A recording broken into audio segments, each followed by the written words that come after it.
Furiosa ఏ mad max సాగా అనబడే ఈ ఆంగ్ల చిత్రం నిడివి చాలా పెద్దది, 2 గంటల 28 నిమిషాలు. తర్వాత యాక్షన్ సినిమాలకు పర్ఫెక్ట్ ఉదాహరణగా నిలుస్తుంది ఈ సినిమా. సో సైంటిఫిక్ థ్రిల్లర్గా కూడా చెప్పుకోవచ్చు ఈ సినిమాని. అడల్ట్ సర్టిఫికేట్ వచ్చినటువంటి ఈ సినిమా 23 మే 2024 ఈ సినిమా విడుదల కావడం జరిగింది. అంటే గురువారం రోజు వచ్చింది. As a world fell young ఫ్యూరియసా, అంటే అమ్మాయి పేరు ఫ్యూరియసా, అంటే ఫ్యూరియా అంటే భయం అనేది అర్థం మనకి. సో ఈ అమ్మాయి పేరు ఫ్యూరియోసా, అంటే FURIOSA, ఫ్యూరియసా లేదా ఫ్యూరియసా అనేటువంటి మీనింగ్. ఏ మ్యాడ్ మ్యాక్స్ సాగా అంటే మ్యాడ్ మ్యాక్స్ ఇంతకుముందు సిరీస్ వచ్చింది కదా, ఆ టైప్లో ఉన్నటువంటి ఇది అని చెప్పేసి మనకి అన్యా టేలర్ జోయ్ ఓ ప్రిన్సెస్గా యాక్ట్ చేయగా, చిన్నప్పటి పాత్రని ఇంకొక అమ్మాయి చేసింది. క్రిస్ హెమ్స్వర్త్ అనే అతను డెమంటోస్గా విలన్ పాత్రను పోషించాడు. ఇక అట్లాగే టామ్ బర్కీ ఇంకొక ఇంపార్టెంట్ పాత్రను పోషించినటువంటి ఈ సినిమాలో అలియన్ బ్రోన్ యంగ్ ఫ్యూరియోసాగా యాక్ట్ చేయడం జరిగింది. George Miller director, producer, writer అయినటువంటి సినిమాకి డౌగ్ మిస్చెల్ ఇంకో ప్రొడ్యూసర్ కాగా, రైటర్ వచ్చేసి నిక్ లెథోరియస్, తర్వాత మ్యూజిషియన్ వచ్చేసి జంకీ ఎక్సెల్, సైమన్ డగ్గా వచ్చి సినిమాటోగ్రఫీ, మార్గరెట్ సైజల్ వచ్చి ఎడిటర్. ఇక యాక్షన్ సినిమాకి సరైన అర్థం అనేటువంటి చెప్పాలి ఫ్యూరియోసా సినిమాని చూస్తే. అసలు ఇటువంటి సినిమా నాకు తెలిసి ఈ మధ్యకాలంలో ఏ సినిమా రాలా ఫ్యూరియోసా లాగా. ఓ చిన్న పాప వేరే వాళ్ళు అక్కడ ఏదో ఒక ముఠా లాంటిది ఒకటి వచ్చి అక్కడ ఏదో చేస్తుంటే వీళ్ళు వెళ్ళేసి వాళ్ళ బండ్లు ఉంటాయి కదా, ఎస్డి బండ్లు లాంటి బండ్లు ఉంటాయి, బుల్లెట్ బండ్లు, అప్పటి ఆ పెట్రోల్ని తీసేస్తుంటే వాళ్ళు పట్టేసుకొని ఆ పాపని ఏం చేస్తే ఆమె డేంజర్ సిగ్నల్ ఇస్తే పక్కలో ఉన్నటువంటి వాళ్ళ మనుషులు, వాళ్ళ లేడీస్ కానీ వాళ్ళ తల్లి కానీ వాళ్ళందరూ అలర్ట్ అయ్యి వీళ్ళ దగ్గరకు ఆ బండ్ల మీద వీళ్ళు పారిపోయి ఆ అమ్మాయిని ఉల్టా వేసేసుకొని తీసుకొని వెళ్ళిపోతుంటే ఆ అమ్మాయి అటువంటి టైంలో కూడా ఆ తీసుకెళ్తున్న బండి పెట్రోల్ని కొట్టేసుకుంది, అంటే కట్ చేసేస్తుంది వైర్ని. అద్భుతంగా తీశారు ఆ సన్నివేశాలు ఎడారిలో. అలా వెళ్తూ ఉంటే ఆ బుల్లెట్ బండ్లు కింద పడిపోతాయి. అయిపోయిన తర్వాత ఈ చిన్న పాపని ఒక గర్భము అంటే చేస్తున్నటువంటి ఒక నీడిని గర్భము దాల్చినటువంటి ఆమెని డెలివరీ చేసే సీన్ ఒకటి చూపించారు ఇందులో. ఆ సీన్లో ఈ చిన్న పాపని ఎవరైతే 16 ఏళ్ళ పాప ఉందో ఆ పాపను వెనుక కొంచెం అంటే నెక్కరేసి వెనుక కొంచెం పిడుదలు కనబడేలాగా నడిచేటప్పుడు ఒక షాట్ మాత్రం కొంచెం న్యూడిటీ ఉంటుంది. అందుకు మించి అక్కడ వేరే లేడీస్ న్యూడిటీ ఉంటుంది అంతే తప్ప సినిమాకి ఏ సర్టిఫికేట్ బహుశా అందుకును హింసకి ఇచ్చుంటారు తప్ప ఎక్కడ కూడా మనకి ఇంత అసభ్యత లేదు. నీట్గా ఫ్యామిలీ అంతా చూడగలిగే సినిమా ఫ్యూరియోసా, ఏ మ్యాడ్ మ్యాక్స్ సాగా. సో ఆ తర్వాత ఏం జరుగుతుందంటే ఈ పిల్ల తర్వాత తప్పించుకోవడానికి ట్రై చేస్తుంటే తల్లి వచ్చి కాపాడుతుంది. ఇంకొక లేడీ అక్కడ నేను కూడా తల్లిని నన్ను చంపకు అంటే వదిలిపెట్టినాక ఆమె పట్టుకొని అంటుంది మళ్ళీ రూట్ మార్చి. వాళ్ళు వెంటబడి ఇంకా మనం ఎట్లాగో దొరికిపోతామని తల్లి అనుకున్నప్పుడు ఈ కూతుర్ని ఫ్యూరియోసా ఏం చేస్తుందంటే, నువ్వు వెళ్ళిపోమ్మా నేను ఇక్కడ ఉండిపోతానని చెప్పి గన్నులు తీసుకొని అక్కడ ఉంటే మొత్తానికి వాళ్ళకి మద్దతు దొరికిపోతే వాళ్ళు మానవం దగ్గరికి వచ్చేసి ఆమెను ఇట్లా హింసించి అది చేస్తారు. అది మనకు చూపించకుండా అర్థమయ్యేలాగా చూపించారు. సో ఆ తల్లి అట్లా భీకరంగా చచ్చిపోతుంటే చూడలేక ఈ అమ్మాయి వచ్చేస్తుంది తిరిగి అక్కడికి. వచ్చిన తర్వాత వాళ్ళు పట్టేసుకొని బంధిస్తారు. ఈ అమ్మాయిని తీసుకెళ్ళి పెట్టుకుంటారు, బోన్లో పెట్టేస్తారు. అక్కడ వేరే ఫైటింగ్స్ జరుగుతుంటాయి. సినిమా ఫస్ట్ స్టార్టింగ్ అయిన నుంచి లాస్ట్ దాకా ఫైట్ అంటే నమ్మాలి, అంతే, నమ్మి తీరాల్సిందే. అయితే ఒక తమాషా ఏంటంటే నాకు తెలిసి యాక్షన్ సినిమాకి పూర్తి అర్థం ఈ సినిమా. ఎందుకంటే 2 గంటల 28 నిమిషాల పాటు పూర్తి యాక్షన్ సినిమాని అంటే నమ్మక తప్పదు. ఎక్కడ అసలు మనకు గ్యాప్ లేకుండా యాక్షన్ సీన్స్ ఉన్నాయి. ఇక ఈ పిల్ల పగబట్టింది, ఆ పిల్లని తీసుకెళ్లారు. ఒక చిన్న బొమ్మ ఇచ్చి మా పాప దగ్గర ఉండే బొమ్మ నీకు ఇచ్చానని చెప్తారు. ఇది తండ్రి అంటే తండ్రి కాదని చెప్తుంది. పట్టుకుడిపోతారు. వాళ్ళు వేరే దగ్గర గేట్ ఓపెన్ చేయాలి. ఆ గేట్ దగ్గరికి వెళ్తారు. వేరే ముఠా ఉంటుంది అక్కడ. వాళ్ళందరూ కూడా ఆత్మహత్య సదృశ్యం, అంటే ఆత్మహత్య చేసుకోవడం కూడా రెడీగా ఉన్నటువంటి దళం అది. అటువంటి దళంలోకి వెళ్ళిన తర్వాత ఈ అమ్మాయి ఏం చేస్తుందంటే ఆ రాత్రి తప్పించేసుకుంటుంది. ఎట్లా తన జడను కట్ చేసేసి ఇట్లా పట్టుకొని ఆ జుట్టు పట్టుకోగానే వదిలిపించేసుకొని వెళ్ళిపోతుంది. ఆమె దగ్గర ఒక మ్యాప్ ఉంటుంది. ఆమె చేతి మీద ఇక్కడ రాసి ఉంటుంది మ్యాప్.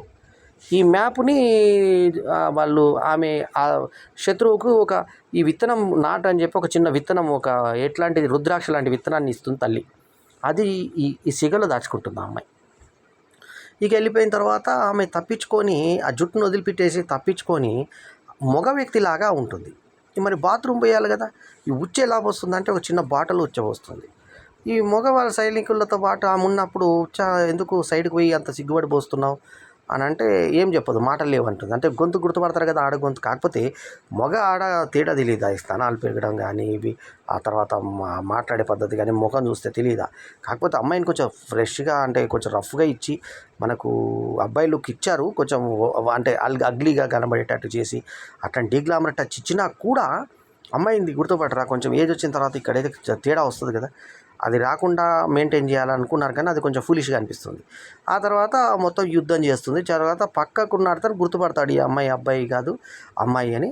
సో ఆమెకి నేను హెల్ప్ చేస్తాను తప్పించుకోవడానికి అన్ని రకాలు. కానీ వీళ్ళు ఏం చేస్తారంటే పెట్రోల్ కొట్టించుకోవడానికి, గ్యాస్ కొట్టించుకోవడానికి వేరే చోట్లకి వెళ్తూ ఉంటారు. లాస్ట్కు చివరాఖరిని తనకి ఎవరైతే తన తల్లిని చంపాడో క్రూరంగా, అతన్ని చంపిన తర్వాత అతని మీద ఆ చెట్టుని చేసి దాని మీద పండినటువంటి యాపిల్ పండు లాంటి ఒక పండు, యాపిల్ పండు కాదు ఒక పండుని ఆమె అందరికి కోసి ఇచ్చి సంతృప్తి పడుతుంది, అంటే ఆ పగ తీర్చుకుంటుంది. దీన్ని మనకి మధ్య చాప్టర్స్ వైజ్గా సినిమా చెప్పేటువంటి ఒక పద్ధతి వచ్చింది. అది మనకు తెలిసిందే కదా, చాప్టర్ వైజ్గా పద్ధతులు. అంటే చాప్టర్ 1, చాప్టర్ 2 అని ఈ మధ్య కొద్ది తెలుగు సినిమాలు కూడా చాలా సినిమాలు వచ్చాయి ఈ మధ్య. అయితే ఇంగ్లీష్ సినిమాల్లో కొంచెం అరుదుగానే వస్తుంటాయి ఈ రకంగా చాప్టర్స్. సో ఈ సినిమాకి చాప్టర్ 1 ఏంటంటే ద పోల్ ఆఫ్ అసెసిబిలిటీ అనేది ఫస్ట్ చాప్టర్. సెకండ్ చాప్టర్ వచ్చేసి lessons from the wasteland, అంటే వేస్ట్ ల్యాండ్ అనే ప్లేస్లో జరుగుతాయి ఇవన్నీ. తర్వాత gas town, the second stop way of west land అనే థర్డ్. ఫోర్త్ వచ్చేసి ద స్టవ్స్ అవే అనేది ఫోర్త్. హోమ్ యార్డ్ లాగా వీటి మీద చేసి fifth the bullet from the third fast race of west land అని ఇట్లా రకరకాలుగా చాప్టర్స్ వైజ్గా డివైడ్ చేసి సినిమా చెప్పిన విధానం బాగుంది. ముఖ్యంగా ఫ్యూరియోస్గా యాక్ట్ చేసిన అమ్మాయి ఇద్దరు కూడా, అంటే ఆ ఏజ్లో చేసిన అమ్మాయి కానీ యవ్వనంలో చేసిన అమ్మాయి, చిన్నప్పుడు చేసిన అమ్మాయి కానీ ఇద్దరు కూడా బాగుండి ప్రాణం పోసారు ఆ పాత్రలకి. వాళ్ళ నటు పర్ఫార్మెన్స్లో ముఖ్యంగా విలన్గా చేసిన అతను చాలా బాగా చేశాడు. అన్యా టైలర్ జాయ్ మెయిన్ యువతిగా చేసింది. అట్లాగే అల్విన్ బ్రౌన్ చిన్నప్పుడు చేసిన హావభావాలు బాగున్నాయి, పెద్దప్పుడు చేసిన బాగున్నాయి. ఆ తర్వాత వీళ్ళ వాడుతున్నటువంటి ఏవైతే యుద్ధ నౌకలు ఉంటాయో అవి పర్వతాల మీద వెళ్తుంటూ బైకులు అయితే కింద పడిపోతూ ఉంటాయి. అసలు యాక్షన్ సన్నివేశాలు ఎలా తీశారో అర్థం కాదు, అది మేకర్గా నాకే అర్థం కాల, పిచ్చి లేచిపోయింది కొన్ని సన్నివేశాలు చూస్తుంటే. మనం బాహుబలి చూసి ఆహా అన్నాం. అసలు ఈ ఫ్యూరియోస్లో ఫైట్స్ చూస్తే అసలు కంపోజింగ్ ఎట్లా చేశారు, అసలు ఆ థాట్ ఎట్లా వచ్చింది అర్థం కాదు మనకి. చిన్న ఉదాహరణ ఏంటంటే ఒక బుల్డోజర్ లాంటిది ఒక బండి వెళ్తూ ఉంటుంది, ఆకాశంలోంచి వేరే హెలికాప్టర్స్ లాంటివి వెళ్తుంటాయి. ఈ కింద ఫైటు మీద ఫైటు, ఆ తర్వాత ఒక పెద్ద చైన్ లాంటిది ఉంటుంది. ఆ చైన్ లాంటి దానికి ఆ పైన అక్కడ ఆత్మహత్య దళం ఉంటుంది. ఆ దళం పైనుంచి ఒకరిని ఎన్నుకుంటే వాడు పైనుంచి దూకుతాడు. ఈ రకంగా ఆ యాక్షన్ సన్నివేశాలు అలా పోతూ ఉంటే ఆ పైన ఆకాశంని కిందిని అవన్నీ క్రోడీకరించుకొని చేసినటువంటి విఎఫ్ఎక్స్ కావచ్చు, ఏదన్నా కావచ్చు, గ్రాఫిక్స్ కావచ్చు, కానీ మొత్తానికైతే అద్భుతమైన ఫైట్స్ కంపోజ్ చేసి ఫ్యూరియోస్ సినిమాని ఓ లెవెల్కు మ్యాడ్ మ్యాక్స్ సాగా అంటే ఆ మ్యాడ్ మ్యాక్స్ సాగలాగా తీసి ప్రతి దృశ్యాన్ని ఒక దృశ్య కావ్యంగా తీసినటువంటి దర్శకుడు, రచయిత నిర్మాత కూడా అయినటువంటి అతని పనితనాన్ని మనకు ఎంతైనా మెచ్చుకోవాలి అనిపించే విధంగా ఫ్యూరియస్ సినిమా ఉంది. సో ఈ క్రెడిట్ అంతా కూడా మనం ఇవ్వాల్సింది జార్జ్ మిల్లర్కి. సో ఎందుకంటే ప్రొడ్యూసర్, డైరెక్టర్, రైటర్ ఆయనే కాబట్టి. అట్లాగే మ్యూజిక్ కూడా బాగా ఉపకరించింది జంకీ JXLది. సైమన్ డగ్గన్ సినిమాటోగ్రఫీ కూడా చెప్పుకోదగ్గది. ఎక్కడ కూడా ఒక చిన్న యాక్షన్ సన్నివేశాన్ని మిస్ కాకుండా, అసలు అట్లాంటి సన్నివేశాలు ఎట్లా తీశారో అర్థం కాదు మనకు. ముఖ్యంగా యాక్షన్ సన్నివేశాలకి ఎక్కువ పెద్దపీట వేయాలి. సో ముఖ్యంగా మనకి ఈ డైరెక్టరు అతని ఆయన డైరెక్టర్ ఏంటి, అద్భుతమైనటువంటి జార్జ్ మిల్లర్ డైరెక్షనా, లేకుంటే మనం ఎవరిని మెచ్చుకోవాలి, మనము సైమన్ డగ్గన్ సినిమాటోగ్రఫీనా, లేకుంటే యాక్షన్ డైరెక్టర్నా అర్థం కానిటువంటి పరిస్థితి మనది. సో దానికి తగ్గట్టుగా ఈ అన్యా టైలర్ జాయ్ కూడా అట్లాగే చిన్నప్పుడు చేసినటువంటి, ఇందాకే చెప్పిన చిన్నప్పుడు పాప కూడా చాలా అద్భుతంగా యాక్ట్ చేసింది. అసలు తన వయసుకి మించినటువంటి ఎక్స్ప్రెషన్స్ ఇచ్చింది అమ్మాయి. సో ఐనా బ్రౌన్, సో ఆమె కూడా అద్భుతమైన పర్ఫార్మెన్స్ చూపించి ఎక్కడ ఇంత ఎక్స్పోజింగ్ లేకపోయినా కూడా స్తనాల సౌందర్యం కానీ ఎటువంటి సౌందర్యాలు లేవు. ఒక దగ్గర ఇందాక చెప్పినట్టు కొంచెం పిరుగులు చిన్నప్పుడు అప్పుడు చిన్న పాపను చూపిస్తారు అంతే. అది కూడా మనకు కనబడినట్టు డ్రెస్లోంచి మనకు బయటికి కనబడేలాగా సీత్రూ డ్రెస్ లాగా వేసుకుంటుంది. మిగతా ఎక్కడ కూడా మనకి ఇంత కూడా ఇది లేకుండా చాలా నీట్గా సినిమాని చూపించిన విధానము ఫ్యామిలీ ప్రేక్షకుల్ని ఆకట్టుకుంటుంది ఫ్యూరియోసా.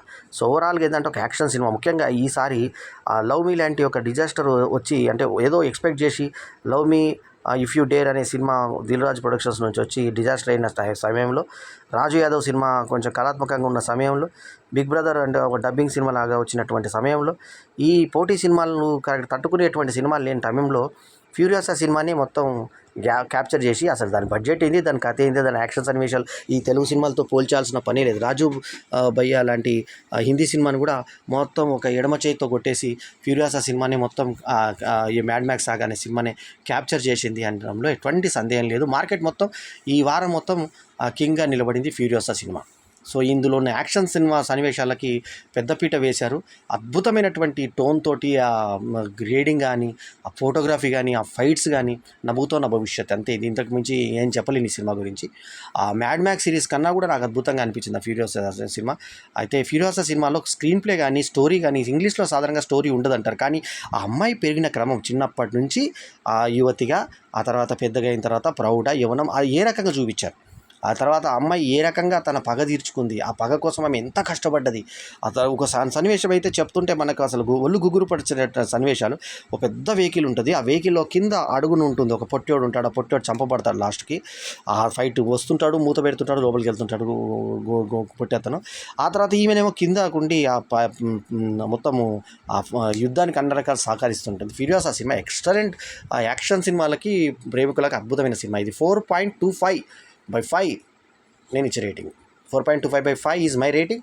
ఈ రివ్యూ కనుక మీకు నచ్చితే లైక్ చేయండి, కమెంట్ చేయండి, షేర్ చేయండి. మా ఛానల్కు తప్పకుండా సబ్స్క్రైబ్ చేయండి. అయితే ఎందుకో ఈ సినిమా 3D వర్షన్లో కాకుండా 2D 4D వర్షన్లో మాత్రమే రిలీజ్ అయింది ఇక్కడ తెలుగులో, తర్వాత ఇంగ్లీష్లో. మరి ఇంకా 3D వర్షన్ చూస్తే ఇంకా బాగుంటుందేమో అనిపించింది. సో మరో రివ్యూలో మళ్ళీ కలుద్దాం. ఎల్లప్పుడూ మీ ఆదరాభిమానులు ఆశించే మీ ఆల్రౌండర్ స్టార్ బల్యం వేణుమాధవ్. నమస్తే, జై హింద్.